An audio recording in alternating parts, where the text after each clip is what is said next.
Здравейте хора, днес ще пробваме ето такива неща. Това е кола. За първи път го виждам. Нали? Да.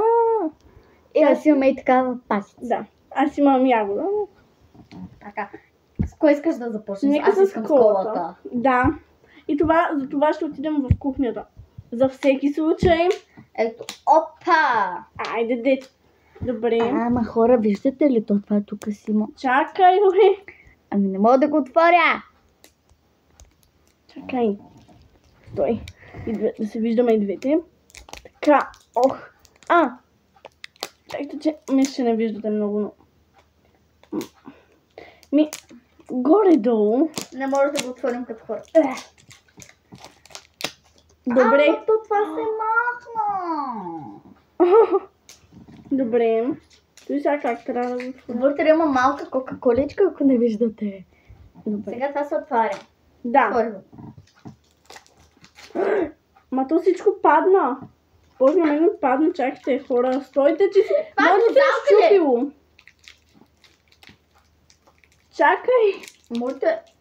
Може да се разпадна. Боже, аз още не мога да го отворя. Моята е близалка, има вкус на кола. На какво да има вкус? Да. Погледнете навсякъде по леглото има. Ще го събирам, но наистина има вкус на кола. На мен ме харесва. Да, реално не е зле.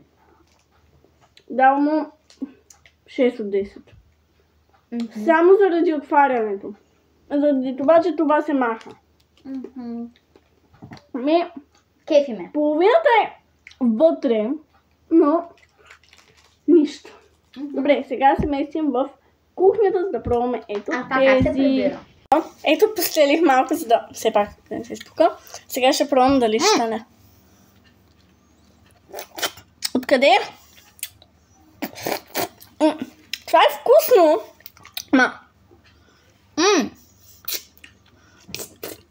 Реално се спука. Да, спука се. Напръскаме. Аз не мога да го спукам. Дай нужда. Чакай. Ще се върнем и сега. Ето. Реално е вкусно. Много вкусно, аз не очаквах. Понеже аз по принцип такива желенца не харесвам, но това наистина е уникално.